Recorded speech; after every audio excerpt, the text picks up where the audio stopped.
I have got the fundamentals, very early stage conversations around why ultimately I do what I do. But it's the why. It's the why I do what I do. It's the what definitely, but it's definitely the why. And for so many of you, you have that kettle because it's open plan kitchen. It sounds like it's a bus parked outside at my kitchen table. Right, listen. Are you this person? You have trained with a personal trainer, or you've went to the gym, or you've done something physical, and you've done it on a regular basis. And what you've done is you've listened to the fitness professionals and everybody that surrounds you talking about calories, and it's about calories in versus calories out, and it's about eat less, move more, and it's about tracking and measuring how many calories you eat.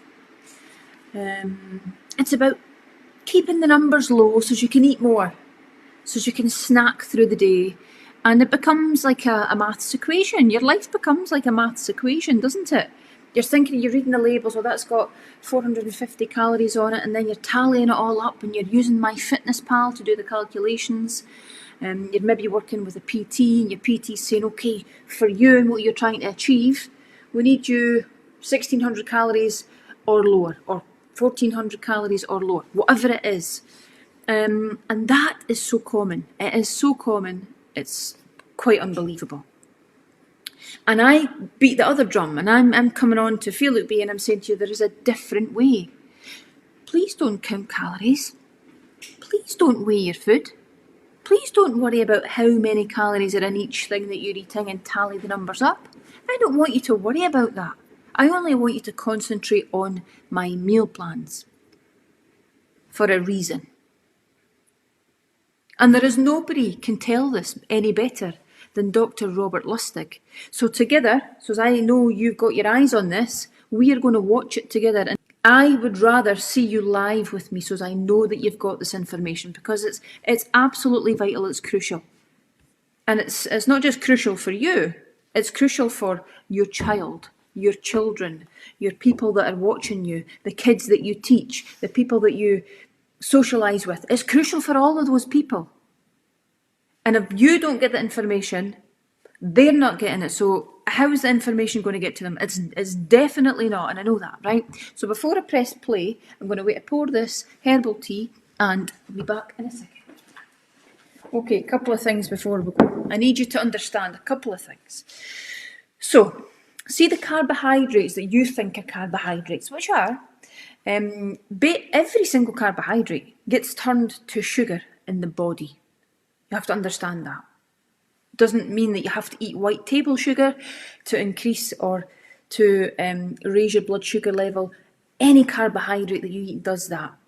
Pasta, rice, potatoes, some vegetables, most vegetables actually, because they're carbohydrate too. They have the fibre buffer, but they're full of, they are carbohydrate.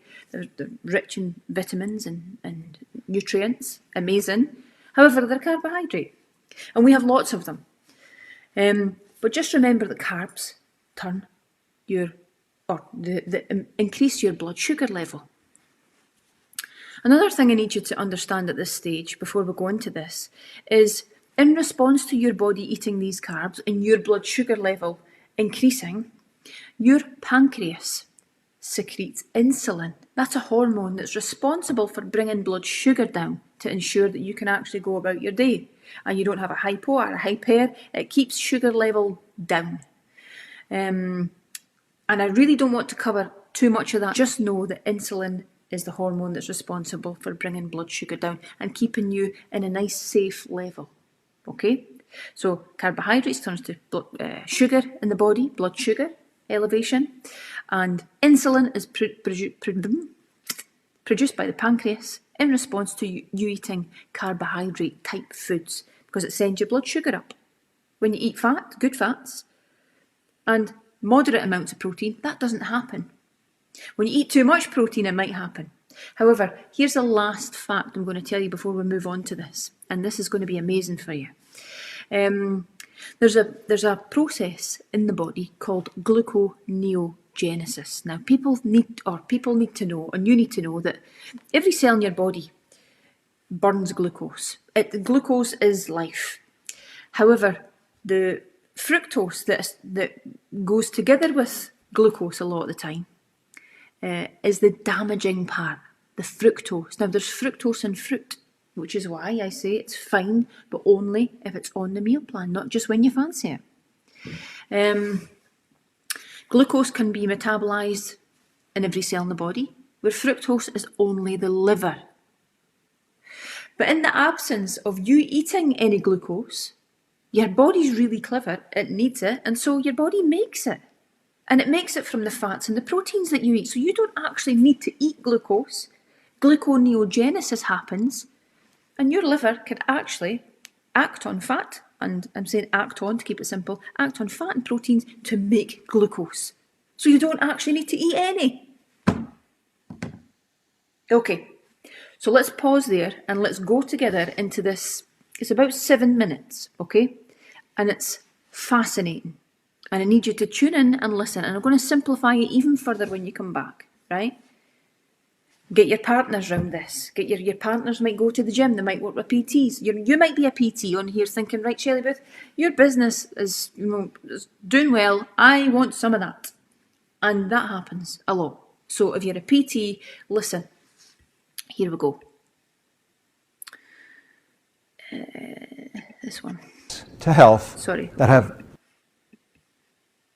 Great. So cool. We'll get started, and I'll just have you introduce yourself and tell us who you are and what you do. Sure. So my name is Robert Lustig. I am a pediatric endocrinologist, so I study hormones in children. I am a professor in pediatric endocrinology at the University of California, San Francisco. I'm also a member of the Institute for Health Policy Studies here as well. You kind of came to this profession through a winding path. Can you just give me the brief synopsis of that? So I'm a neuroendocrinologist, which means I study how the brain controls hormones and how hormones control the brain. I started out actually studying sex differentiation of the brain. That was sort of my first research career. At about the time that the hormone leptin was discovered, I started taking care of patients with brain tumors. And those patients would become massively obese because of the damage that either the tumor or the surgery or the radiation caused. What year are we talking about? About 1995. At that point, trying to understand how to take care of these patients was really paramount. We had just discovered leptin, but the obvious answer was that these neurons that would normally transduce that signal in the brain, they were dead. So we had to figure out what was downstream of that we could influence to try to help them. And what we realized was that there was a connection between the brain and the pancreas, and that insulin, the energy storage hormone, was the driver of these kids' weight gain. So we started treating these patients with a medicine to block insulin release. And lo and behold, not only did they lose weight, but they started exercising spontaneously. And so what we realized from these studies was that the behavior was actually secondary to the biochemistry, and that when you altered the biochemistry, the behavior changed. And that was a very big insight back in, I would say, 1995. Then the question became, well, most people don't have brain tumors. Right, so I've introduced probably most of my clients to this man. So you'll see a lot of people saying, oh, I love this guy, I love this guy. His work is phenomenal. It's just, he is a thought leader in this field. And we need to be listening, and we need to be listening really, really carefully. So what he's saying is it's the biochemistry of this is what he's going to get on to. It's the biochemistry of the calories, and not the amount, not the number that they are, not the fact that they're a calorie. It's the fact of what they actually do. And what he's suggesting that we're seeing in children is fucking frightening. If you've got children, you need to be tuning right into this, whether they're 25 or whether they're 5, doesn't matter. Please listen. Most people become obese for other reasons. And of course, everybody put it on gluttony and sloth, diet and exercise. You know, a calorie is a calorie. You are what you eat. Any calorie can be part of a balanced diet. All of these mantras of the food industry. But it became very clear that that really wasn't the case, because diabetes was actually going up faster than obesity was around the world. And that took me to the question of, was there something specific in the Western diet that was driving chronic metabolic disease? And that led me to sugar. And over the last 10 years, we've elaborated the specific toxicities, that is, the detriments to health that have nothing to do with sugar's calories and nothing to do with sugars causing weight gain, but due to the biochemistry of the molecule itself. So this is sort of my third research career as a metabolic physiologist. There's so much there, but let's dig into the sugar portion. So beyond the calories, you've called sugar poisonous. Can you elaborate in on high that? dose. Okay. So sugar is toxic in the sense that it proffers a specific set of biochemical alterations that are detrimental to human health, unrelated to its calories. In that respect, it is very much like alcohol. So, alcohol is not dangerous because of its calories, even though it's got 7 calories per gram. Alcohol is not dangerous because it causes weight gain. In fact, a lot of alcoholics are actually quite rail thin, yet they're very sick. Alcohol is dangerous because of the molecule, because of the inherent toxicity of the molecule, because of things that alcohol does and how alcohol is metabolized in the body. So when you consume alcohol, number one, some of it goes to the brain, and obviously we celebrate that effect, but obviously if you do that chronically and long term, you get brain damage. In addition, alcohol goes to the liver and is metabolized in the liver. The problem is that alcohol, when it's metabolized in the liver, when provided in excess, it gets turned into fat. And liver fat turns out to be the primary driver of chronic metabolic disease. So all of the diseases of alcohol, type 2 diabetes, fatty liver disease, and brain problems, we are now seeing in children. And they don't drink alcohol. But boy, oh boy, do they consume sugar. And it turns out that the molecule in sugar that is sweet, called fructose, so sugar is made up of 2 molecules, glucose and fructose.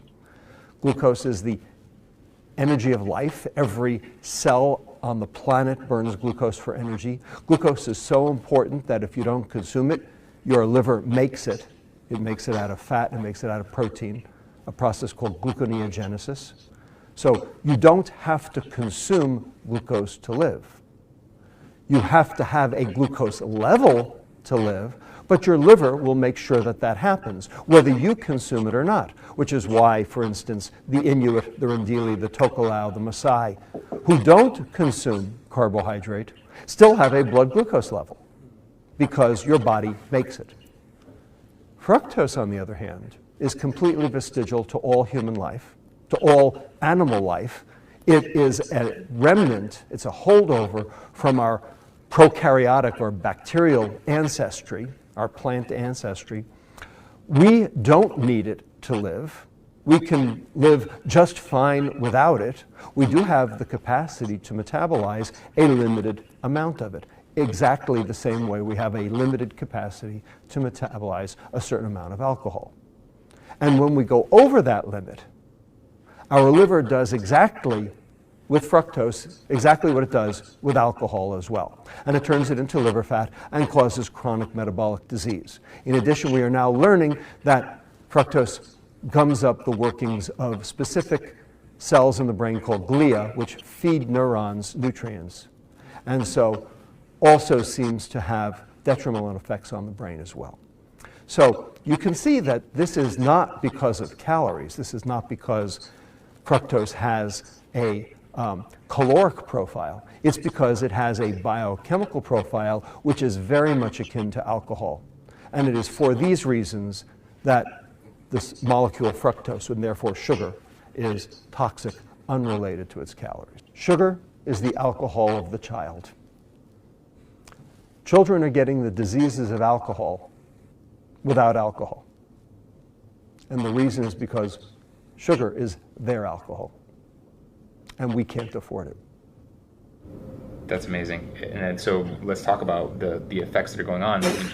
From your seat, from your profession where you're sitting, what is the state of...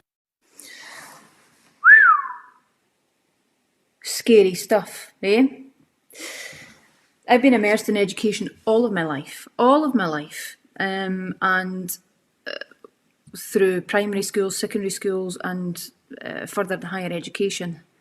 And I see the problem. I've seen the problem now for, 20 years of my career. But I still see the problem today, because we've got personal trainers and we've got teachers and we've got people in senior positions that don't understand this, that don't get it. A lot of the time don't want to get it. So just because of ignorance and not wanting to get it, these young people are going by the eat well plate, the food pyramid, the eat well plate, where healthy whole grains, they're not healthy. Where wheat and healthy whole grains forms the basis of what they eat. We have been missold the biggest, fattest lie ever for 50 years. And so many of you and so many people out there are living this. And it is a cycle that can't be broken until you're ready to listen. This is crucial. Fructose is the alcohol of the child. However, you're an adult. And if you've been eating fructose, which is in absolutely everything, if you've been eating processed foods, look at the label, there's fructose in practically everything, from every condiment to every processed food that you peel the cardboard off and then the plastic, and then it sits in plastic and you shove it in the microwave, or it's in a jar or something, there'll be fructose in there. So you might not even drink. You might be skinny to the eye, you might be quite muscular. But metabolically, because of the way you've been eating and what you've been eating, and the biochemistry of what you've been eating, basically shit food. And it's not even food, it's stuff. It's food stuff. It's made in a factory, it's bleached, it's full of agents and bulking agents and basically chemicals, to the point that you can't even read what it says on the labels, because you're like, right, there's like 25 letters, right, chlorofluorofluorofluor. You can't even say it. But yet we feed our kids it. And you eat it because it's only 140, 250 calories, 400 calories, whatever it is. So we're living in an age where we've got the information. People like him, I've learned for, 18 years off this guy. We've got people like him and others doing incredible research and bringing it back. But yet we've still got people who just want to take your money and your 35 quid an hour and tell you should be in a calorie deficit and you can eat rice. Well, what does the rice do to blood sugar? It sends your blood sugar through the roof. What does bread do? Bread spikes your blood sugar more than white table sugar.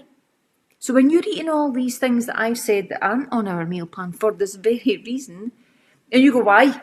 Why am I not allowed a bagel? What about a low-fat bagel? These are the reasons why.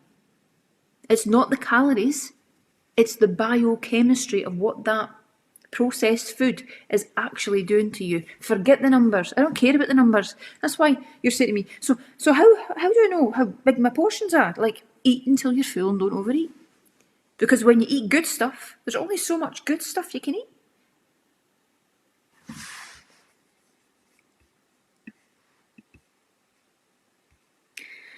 Which is why fruit juices and apple juices and fresh orange is not ever going to feature on any of my meal plans, because it's pure fructose. The fibre has been stripped out, has been heated. The good stuff has been boiled out of it. It's just pure fructose. So it's one of the worst things you can give to your kids. One of the worst. And it's one of the worst things you can have as well.